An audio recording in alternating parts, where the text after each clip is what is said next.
Okay, cool. Well, let's get started.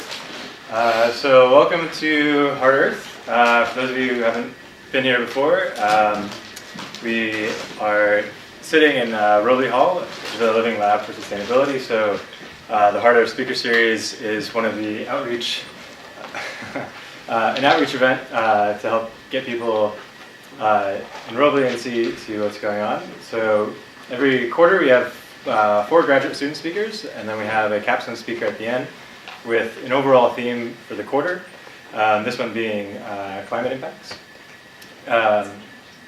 So today, as our speaker, we have Jassi, as you see here. She's joint between the interdisciplinary program in environmental resources and the med school. Right now, apparently, working and still working towards her degree as well, working for Google, I believe. And she's going to talk to us about biodiversity loss and human health, so the sort of impacts we see as we start to see these ecosystem transitions as the climate starts to change. I should say, feel free to help yourself to snacks. We'll go about 20 minutes for the talk, and then we'll open up for questions. Questions on anything that you really are interested in. So with that, here's Jassi. All right. I stand to the side, you guys can see okay? All right, well, thanks so much. I know it's 4:30 on a Tuesday afternoon, and it's a bit of work to make yourself come to class at this time, so I really appreciate you coming to listen to my talk. As you just heard, I'm a joint medical student and a master's in environmental resources program, which is a really interesting dual program that's offered at Stanford. And actually, from what I know, I think I'm only the second student ever to combine these 2 degrees. Because, and I often get this from kind of my peers in the medical school, well, what's the overlap with medicine and with the environment? And then my peers at the environment school, well, what's the overlap with environment and medicine? So that's what I hope to convince you of today. And I think that there's a lot of overlap, but I'm going to be specifically focusing on this topic here. So let's get through. This is the Red Path Museum, and it's actually part of the McGill University, which is where I did my undergraduate degree in biology. And part of the reason that I wanted to study biology was because of this incredible culture of studying biology at McGill. And obviously you can see this beautiful museum. There's a Gorgosaurus in the middle of the hall. In the background, it's kind of hard to see on the slide, but there are panels talking about mammals and reptiles. So it really shows the importance that biology has at this university.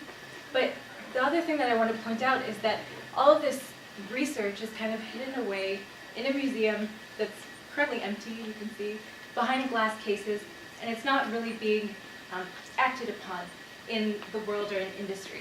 But I want to convince you that there is another way. There's a way to make this research really important to industry, and in particular, medical industry.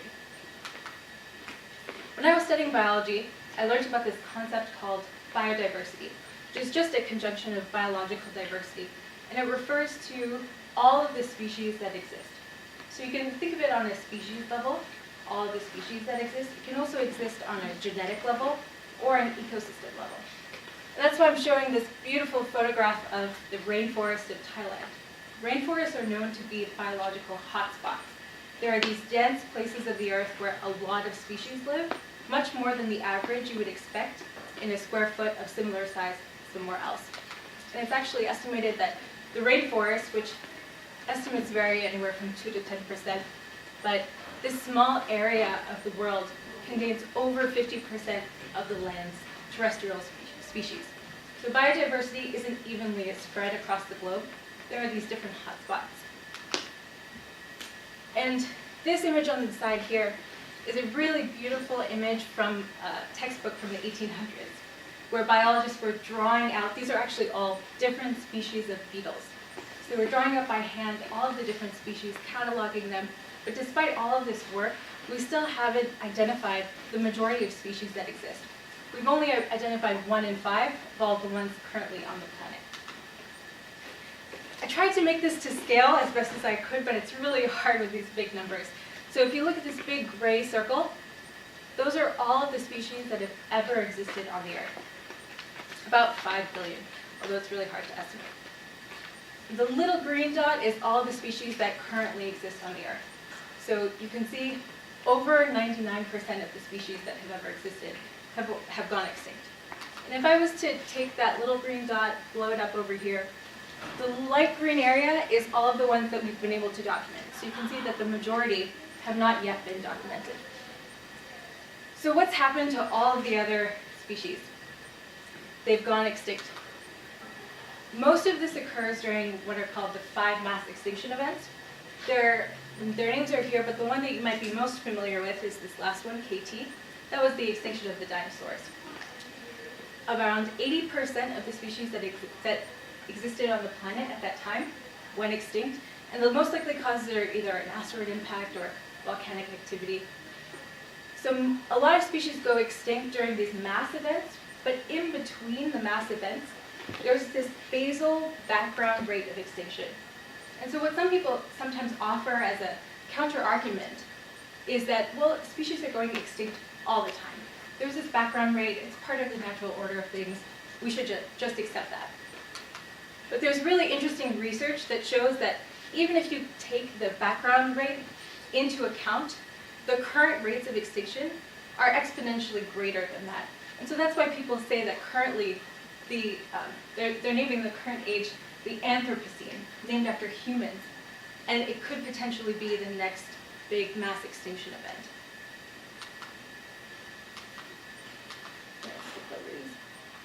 The reason I have this slide in here, it doesn't look very biological, but it's a really famous painting from the Romantic era. It's called Wanderer Above the Sea of Fog, and it's this man standing in front of a really picturesque landscape.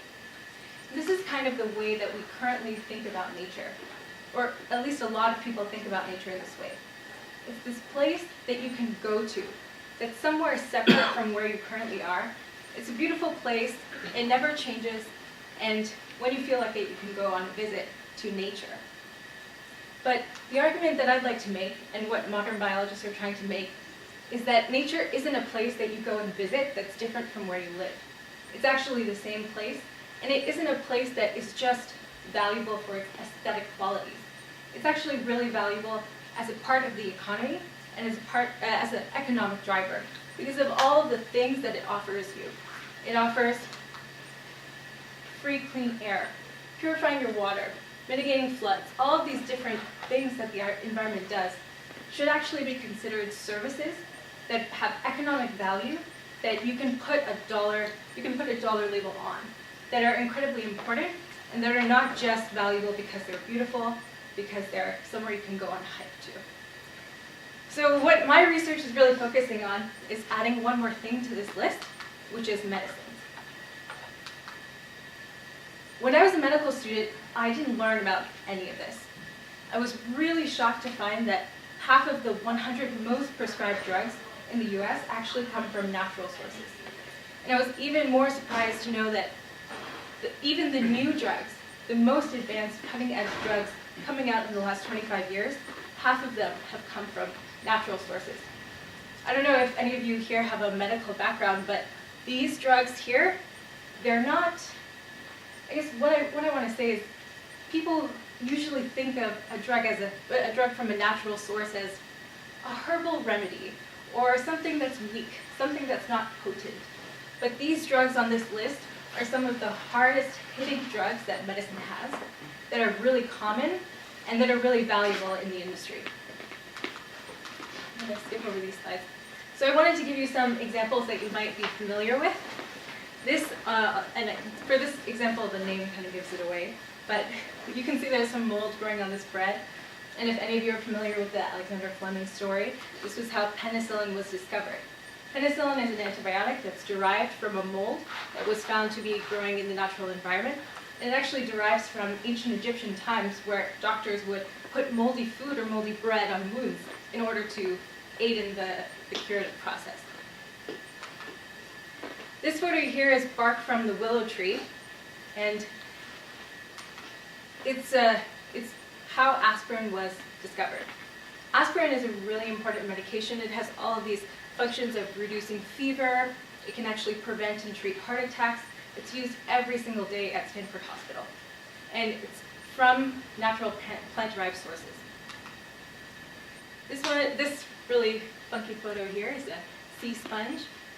And some of you might be familiar with this drug, acyclovir. It's used to treat cold sores. It's also used for a lot of other antiviral purposes. And another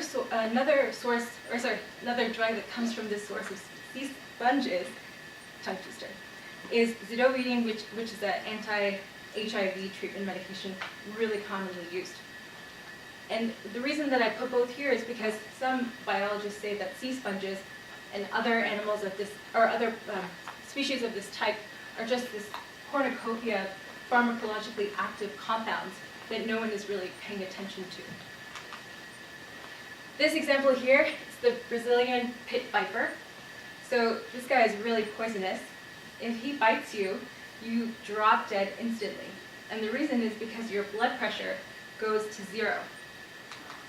So from this venom, captopril was derived, which is the most commonly prescribed hypertension medication worldwide. It's part of the class of ACE inhibitors. And if any of you have a medical background or someone else, or know someone who takes high blood pressure medications, you'll really find this drug everywhere. So those are just some examples that I wanted to give. And I'm going to gloss over this graph for now, but one statistic that I want to give you is the rate of success from synthetically derived drugs is 0.01%. The rate of success from naturally derived drugs is 0.3%. Those numbers seem really small, but it's 2 orders of magnitude better with natural sources. It's 300 times better if you're looking at natural sources. And it's hard to get that out from this graph, but that's what this paper was trying to promote. It came out in 2009, but since then, the rate of drugs that are coming from natural sources has still only continued to go down because pharma companies are looking at using synthetic sources instead. And there are a few reasons for that. There are a lot of challenges when you're using natural sources. One is that sometimes if you derive a drug and it came from a natural source, you might not necessarily be able to patent it. And if you're in the pharma industry, it's really important to be able to patent your drugs. The business model in pharma is that you develop this blockbuster drug, you have really, really high margins, you patent the hell out of it, and then you run for 10 years until the patent expires. So if you can't patent it, it really means that no one's interested in looking at these drugs. Another problem or another challenge is that natural products are hard to work with. If you're looking at plants from the rainforest, you bring them to the US, are they going to survive? How do you work with those plants or animals? That's one challenge. But the biggest challenge is actually loss of the primary source. And that's how this all ties back to biodiversity. This funny little guy is about the size of your thumb. He's the southern gastric brooding frog. Actually, I should say she, because this is a female. This frog was discovered in around 2008. There was only one species ever discovered. And the way that it reproduces is it lays its eggs, and then it swallows the eggs. And the eggs grow into little frogs inside of its belly. Now this sounds so esoteric, it's like something that some random biologist would only ever be interested in. But the reason that this was so interesting is because in order to grow your babies in your stomach, you have to shut off the acid production. And acid production in your stomach is what causes ulcers. It causes all sorts of diseases. And so as soon as this frog was discovered, the medical research world just lit on fire. They were all looking at this frog to try and develop a drug based on how it shut off acid production. But 1 year after it was discovered, this frog went extinct and was no longer able to be studied, and any potential drugs from this source will not be developed. The reason I bring up polar bears is because polar bears are considered kind of the flagship animal for conservation, for biologists, for environmentalists. Everyone loves polar bears, let's save the polar bears. But the argument that a lot of those groups use is for the aesthetic sense, that polar bears are cute, they're amazing, they should be kept in the Arctic because that's where they belong. But what I'd like to propose is that there's not a much greater value, but a different kind of value that you can attribute to polar bears. One thing that I'm sure you all know is that polar bears hibernate. When polar bears hibernate, they put on an incredible amount of weight all at once. If you or I were to try to put on that much weight all at once, we would become obese. We'd have incredible amounts of disease that occur almost instantaneously. The other thing is that when you hibernate, you don't move at all. You just lie in one place, and you don't put any stress on your bones. Again, if a human was to attempt to do that, we would develop osteoporosis. Polar bears are perfectly fine when they wake up. Their bones are very strong even after not having moved for 6 months. The other thing to know when you're hibernating is that you don't pee. You just keep your pee inside of you for 6 months. And so if a human is unable to pee, you develop kidney disease. You have to go on hemodialysis, where you filter your blood artificially because you can't produce urine. Whereas polar bears don't have to worry about that. There are so many things that we need to find out and figure out how these other species do them, just like for a selfish reason, to figure out how they do it so we can help ourselves. I just wanted to skip to this slide. I wanted to end on a hopeful note. So because of the interest in the southern gastric brooding frog for medical research, they're actually now trying to resurrect it based on specimens that were kept in museums, and using its genetic material. If we can resurrect it, then you can potentially keep using it for medical research. Now, I'm not saying that this is the solution to the problem. We should try and avoid this in the first place. One example that I wanted to bring up is the model of Tesla. I know this seems kind of disjointed, but just hang in with me for a second. So a friend was speaking to me the other day, and they said, if Tesla were to go bankrupt next week, would it really matter? It wouldn't really matter because they were still able to shift the entire car industry to electric. Even if they go bankrupt, you can say that they achieved their mission because they shifted a really wealthy industry to focusing on electric research, on batteries, on solar power, all of these other sustainable initiatives. So what I'd like to do, and what I'd like to do with my research, is to shift the pharma industry to looking at natural sources. If you can shift them to looking at natural sources, you shift an incredible revenue stream to species. You would be able to fund biodiversity research. You would be able to fund efforts to catalog and list all of the species that exist in the world because of their actual dollar value to the medical world. For people who are not as familiar, the medical department at Stanford is the most highly funded department in the entire university because medical research is considered so valuable. So if you can even shift or prove a link even a little bit towards between that and biodiversity, between that and species conservation, you would be able to really have an incredible impact. So that's what I'd like to do, and thanks for listening.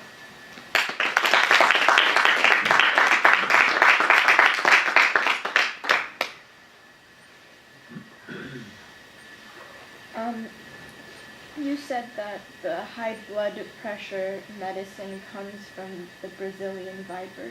Mm-hmm. How exactly do they harvest that? Do they have like a lot of vipers? Yeah, that's a great question. Because one thing that you don't want to end up doing is saying, let's use these species for medical research, and then you end up with a factory farming model in which you just kind of exploit the other species. I think what we would be moving towards is a much more combinatorial model, where you discover the molecule in the other species, but you still produce it synthetically, and that's what they currently do. So captopril was first discovered in the Brazilian pit viper, but it's now produced synthetically, and there's all different types of subtypes, different versions of the ACE inhibitors that are now used for specific purposes. Some work better in some people, and so you try a few before you stick with one. So I think that that would be the eventual goal, as opposed to just harvesting it from the natural source.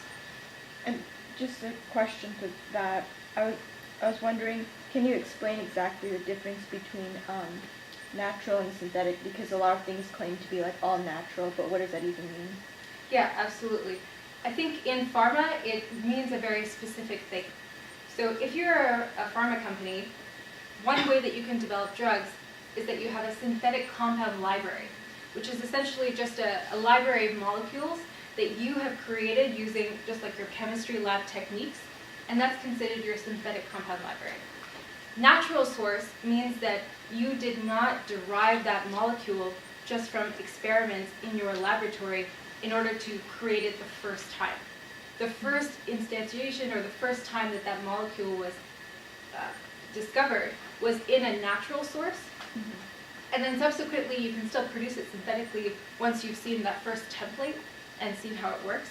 But I guess that's the main difference between the two, if that answers your question.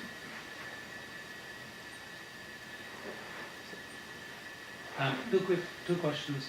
One is, when there are millions of species, and then there's thousands or if not hundreds of thousands of diseases, like how does someone focus on, okay, here's an interesting frog that we need to look at to do this? And two is, how can companies patent and monetize this? How can you encourage more people working on this? Yeah, that's a great question, and I had those exact points on this slide. So I think the most important next step for the field would be, how can you screen in a scalable way natural sources? Because you don't want to be having to spend 10 years of your life's work on a single frog to develop a single drug. And that's the main reason that pharma companies are struggling to use natural sources right now. There are a few ways that you could do this in a high throughput way. One is looking at genomics. Now that sequencing is so scalable, so easy, you could potentially look at genomics to screen different species, see if they produce a protein or a compound through their genetic sequence, and then follow up. But in terms of other ways, I think it's a challenge, and I need to look into more. That's one thing that I plan to look at next, is what are the different potential ways we could do this in a more scalable way, because that'll be the challenge. And then I think your next question of potential business models that support this, I am not the person to ask about that. So if you have any ideas, or other people who are business-minded have ideas as to how to address this problem, I really don't have an answer yet. Which big sources of funding or academic research, academic institutions have been most interested in this concept so far? I think so far it's been an area of research in different laboratories. There isn't a National Institutes of Health equivalent looking at natural sources, for example. So the larger funding body for medicine is the National Institute of Health. They provide all of the grants that fund, for example, the Stanford Medical Department. But they do not really provide grants for this kind of research. And so the people who do this right now, you can mainly find them in areas such as South America or other places directly next to the source. And they have their own laboratories where they have samples and they kind of test them systematically, and then they publish papers. In terms of companies that are actually doing it, I don't know of many that are looking at natural sources right now. If that answers your question. Just a question or your thoughts on this. So, and maybe this is simplifying the matter too much, but in a lot of communities and cultures across the world, medicine derived from natural sources is a lot popular than what we might experience here. Is that something that's worth exploring in terms of leveraging the indigenous knowledge of the communities, the indigenous communities, of that source of knowledge about these medicines, or is that something that's a great, absolutely great point. So for example, aspirin was initially used in Native American communities where they took the bark, they boiled it, made it into a tea, and that was natural aspirin. And then for example, the pit viper that I mentioned, the venom was actually used as a lethal venom on arrow darts in I think it was Brazilian. So Brazilian tribes used it on their arrows to then shoot other people and kill them, or shoot animals and kill them. So there is this knowledge that exists. I think you need to be delicate about it because, for example, all of the revenue from aspirin and from captopril, none of that goes back to those communities currently. So that's a delicate question, because how do you reap the benefits but then also make sure that the people who initially used it and discovered it get benefits too? I'm not sure how you would best address that, but I guess what I mean to say is definitely you'd want to look at those because there's some knowledge there that has been passed down. Oh, go ahead. So going back to kind of the business model thing, why right now is like if it is like so much more successful and what are the main obstacles stopping businesses or big pharma from investing in these naturally sourced medicines? That's a really good question. So if we look at this graph, what they're trying to convey with this graph is that over time, the number of, I guess, you know what, this is not, maybe I'll just tell you to ignore this and I'll explain it with words, but in the 1990s, synthetic compound libraries started to come about. And pharma was really interested in them because you can store all your synthetic compounds easily, you could test them iteratively, and there was this promise and dream of a data-driven approach in which you could create the molecule, you could test the molecule, you could add branches and different groups to it and potentially make it active. And I think that's still the dream that pharma companies, or I don't want to call it a dream, it sounds kind of demeaning, but that's what the assumption that they're working on. But in the past few years, the number of drugs that have been approved by the FDA has been at a record low. So if you look at the data, it hasn't actually been a successful approach. And the reason that people are not going back to natural sources is because it goes back to the screening question, which is there's no real scalable way to deal with the natural source in the same way that you can deal with the synthetic source. Was there? Yeah, that makes Does sense. that make sense? So, or just to follow up, like, so do you think it's just that needs to be found, kind of? That Yeah, right it now needs to it's be not. found and worked on, and if you can crack that problem, then you suddenly open up access to going from that 0.001% of hit rate to a 0.3% hit rate, which would be a magnitude shift if you could crack that problem. So at the end you talked about like transforming an industry, which is what Tesla has done. So what do you think, like personally or in general, like, is the best way to create widespread impact? Like, is it through policy, research, or startups, or like business?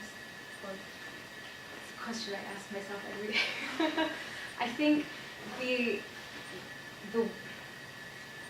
way you want to do this is to go to industry and somehow do it with industry in this particular case, because the pharma industry in the U.S. alone is projected to reach $300 billion by 2020. It's a huge industry, especially in the U.S., and it's just so much more than the funding that you would receive as a Stanford professor in the medical department. So in order to really get the benefits, I think you have to take the Tesla approach, which is go to industry, try and change the way that the products are currently being made, and then you can finally shift all those resources in a different direction. If you just continue in the research world, you kind of have these one-off solutions, which is what has been happening. You find the species, you try and develop the drug. But I think you need to be more systematic about it, and go ahead. and then also since you work at Google, how does tech play a role in the work you're doing, and like how do you envision like going forward? Yeah, so right now I'm working at Google AI, which is a part of the Google, I guess I'll explain the whole structure. So it's Alphabet. Alphabet has a few different healthcare subsidiaries. One is Verily, which is their life sciences company. One is Calico, which is actually an anti-aging company. And then within Google, they have Google AI and Google AI Healthcare, which is looking at data-driven approaches to solving healthcare problems. And the reason I was so interested in going there is because, well, it's all about data, it's all data-driven. If you can leverage some of that institutional knowledge that they have to crack this problem, that would be really interesting. So in the pharma industry, they love the keywords data-driven, but there's been no real good way to combine data-driven with natural sources yet. That was exactly my Oh, question. yeah. Okay. Go ahead. Back to like the beginning where you said most the species on Earth are extinct. Is there like a rate of new species that are coming out? And like some going extinct and like new species emerging at the same time, and like what are the rates of like extinction versus new species coming out? Also a really great question. It's hard to estimate in the past because in terms of previous, millions of years ago, it's hard to know when a species came about and when it went extinct because you're really relying on the fossil record, on bones and different species specimens that still exist. And so what people try and do right now is look at how in isolated environments, for example, on an island or things like that, how quickly and what the rate of new species forming and extinction are, and then kind of extrapolate backwards. So in terms of your question of are there new species? Absolutely, there are new species coming about. And there is some controversial research that says that the rate of new species being formed is linked to temperature, and actually warm temperatures cause more species to come about, and cold temperatures cause fewer species to come about. But I think that's a major oversimplification because we're talking about ice age versus normal temperature. So if you go into an ice age, then definitely you'll reduce the amount of new species coming about. And so that's not to say that climate change is a good thing, it's going to bring around new species. I think you can fall into that trap. So how do you look at this in the broader context of evolution and evolutionary philosophy? Let's say those bears, they come up with their own solutions, like evolution came up with those solutions. And what we are doing with developing all those drugs, we're kind of not evolving our own solutions, but we are making like kind of lots of little precise solutions to maybe problems that we wouldn't have if we were like evolved to our environment properly. Yeah, I think that's a really good point. A lot of people say that obesity, there's labs that look for obesity genes, and the counter argument to that is, well, there's no obesity gene because we're designed to, if there are calories around us, we're designed to store them because it's evolutionarily advantageous to us. And so obesity is not the disease. There's no trait in humans that says obesity is a disease. It's just you put them in an environment in which there are calories around, that's what you will get. And so I think that we have evolved to a certain environment, but that's not the environment we're in right now. And so unfortunately, it's a timescale problem. If you want solutions now, not in 100 million years, when you will have evolved to solve the problem, then you need to develop drugs. But there are also like natural capabilities. Like I'm thinking about Matthew Walker from Berkeley, and he's looking into sleep and all the superpowers that sleep provides us with, right? And sleep has impact on cancer, on depression, on a lot of things. So if you didn't like deprive yourself of so much sleep, then you could skip the antidepressants and a lot of other things. Yeah, I think I'm on board with the idea that a lot of medicine should be preventative, and it's not right now. So I agree that creating drugs to fix problems which should have been prevented in the first place is not the ideal solution to the situation.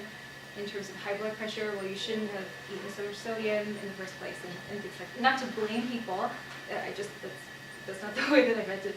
It's more, it's tough. You're in an environment that causes you to develop these diseases, and so prevention is definitely the number one way you want to attack them. In terms of the other thing about evolution that I want to bring up is that in a synthetic lab, you are attempting to recreate evolution because you're combining these compounds in different ways until you get an active one. But that's relying on human ingenuity, which is great, but it's nothing compared to the power of millennia of evolution. And we share so much genetic material with other species. Even plants, we share over 50% of our genetic material with some plants. And so those species have evolved over millions of years to develop molecules that have activity against the same genes that we humans have. And so it just makes sense that natural sources would be better at it than humans.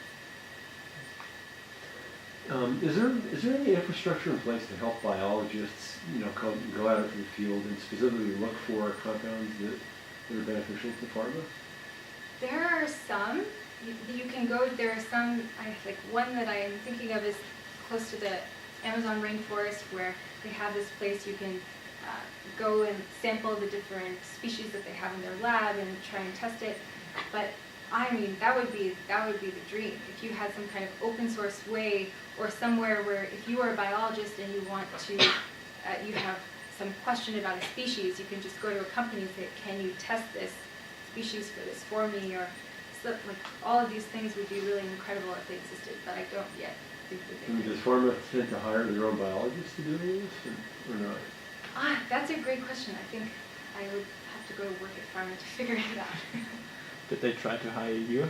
I have not been asked it yet, but I think that would be the next thing. If you want to really look at this, you need to go to pharma and figure out, are they doing this? What are the challenges? Why have you not done it? I was reading, I think there was a Senate hearing or something on pharma industry recently, and they're saying that because the pharma like success rate isn't as high, like all the pharma is moving more towards production and outsourcing research to academic, like universities and Yes. specific R&D places, right? So if that is the case, then as a natural evolution, are any of those people focusing on that, or like how can you sort of encourage that happening? To be honest, I don't know the answer if people are focusing on that. In terms of how you can encourage that, I think if you simply just put, for example, I did this research and I looked at some papers. There are papers and people who are looking into this.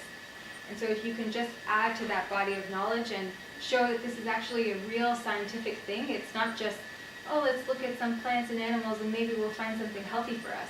But it's actually a scientific thing where most of the drugs are coming from these sources and you have to focus on them. Then naturally, if you're looking for a long-term longevity of your company, you would invest in that and potentially invest in labs and research institutions that look at that. Does biophilia, so the benefits of being in nature, does that fall into your sphere of research, or is that like a different kind of natural asset? Oh, I think, well, maybe if you'd like to explain what biophilia is. So my understanding is it's just, I will not use at all the right medical terminology, but being in nature is good for our health, basically, because it reminds us of times where we evolved and lived in nature. So people are, a lot of people in the behavioral health space are increasingly interested in getting people out into nature. I know that's not the right terminology to create that kind of distinction, to improve conditions like anxiety and depression. Yeah, I personally am a big advocate. Of course, I love nature and the environment, and I spend a lot of time there. I think I wasn't imagining that it was necessarily part of this subject, or part of the topic of this particular talk, but I think, so for example, if you could shift some resources into protecting biodiversity, there's a famous professor at Harvard, his name is E.O. Wilson, who's written this book called Half Earth. And what his thesis is that we should be preserving half of the world's land mass and marine mass, because that is the minimum percentage at which you would need in order to preserve enough biodiversity for humans to live and for other species to live. So I think the benefit, for example, it's an ambitious goal, but if you could achieve that, you would get the benefits of what you're mentioning. We would have enough space in which we could spend time out in nature, but you would also get all the benefits that I'm talking about here. And just that there are so many benefits of having biodiversity around us that we are not yet aware of. Like if you look at the list of ecosystem services, even if you eliminate one species, you eliminate bees, well, there goes all of the pollination of all agriculture in the United States. So there's so much that we don't yet know because we haven't identified many at all of the species, that it's better probably to work on conserving and identifying as opposed to assuming that they have no value. And then also, since you studied biology and like medicine in college, how do you end up working on the intersection between biodiversity and medicine? Yeah, it's a great question. I was not sure how I was going to work the two things together. I studied biology, I knew that I loved it, but I also am a total health nut and love medicine. And so this program at Stanford felt like the perfect fit for me. I also worked at McGill's Office of Sustainability, which is the largest a student-funded sustainability initiative in all of North America. It's basically all the students donated like $3 million and was matched by the university, and it's just for projects across the university for sustainability. So I worked there and was hugely influenced by that, and so coming to this program, it felt like the perfect fit for me of my two interests.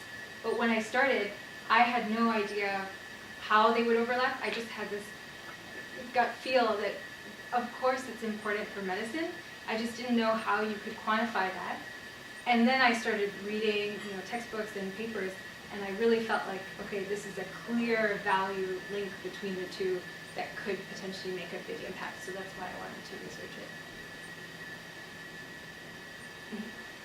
How do you see policy fitting into this, if at all? Because you said that a lot of these synthetic drugs that are created have this kind of 10-year lifespan with the patent. So is that the only kind of intervention point you see maybe policy having, or do you see any other sort of opportunities there? Yeah, I think you need to do something to make it, to protect, because like patents have a use, right? Patents are useful because they protect your investment as a company.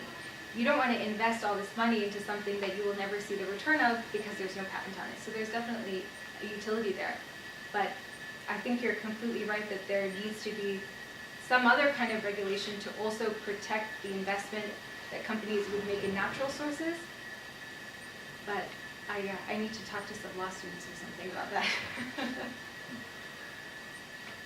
I think if I may build on that, could be interesting to see like what geo-patent laws can, like how can someone monetize a geo-patent law? If there's straight to say the host government or where it's found get some revenue source, some revenue, and the company that discard can get more. Because Indian, at least the Ayurveda and stuff, when companies try to patent some of the stuff that we know as home remedies, there's always like news mocking at these companies. Right, yeah. But if there's an interesting way to monetize that, that could be quite interesting.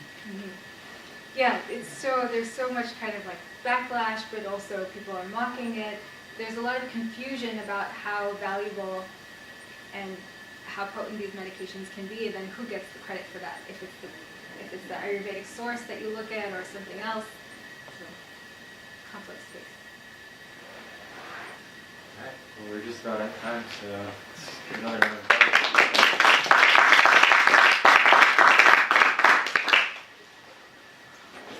Do we have additional questions? Okay. I'm an MD and Master's. MD and Masters. Yeah, MD and then Master's. Okay. Thank you for joining. I Yeah, really it's appreciate your great. attention. I read half our meeting. Oh, really? Yeah. And E.O. Wilson asked me about extinction rates about 100, but 1,000 Yeah.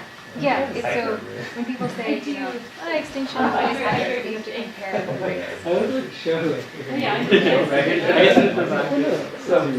Is this like spawning cost of you? Find someone to get involved in like the side. Like right now, it sounds, your description is it's kind of a random thing. A biologist studies something like the tree bug and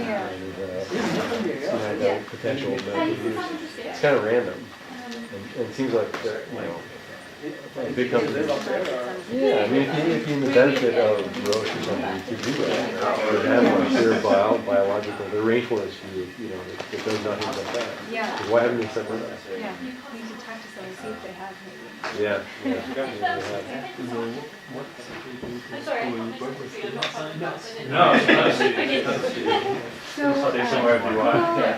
Healthcare is kind of in flux right now, so we work on a lot of different medical applications. And they look at existing data and then apply methods to figure out how you can interpret the data better for medical purposes. So it's not, I'm working on a lot of projects. This is a smaller one. The larger ones are, for example, looking at medical images and doing it with the same accuracy as a doctor so that you can increase access. Because you don't need one doctor to read them all, you can have an algorithm reading. Didn't we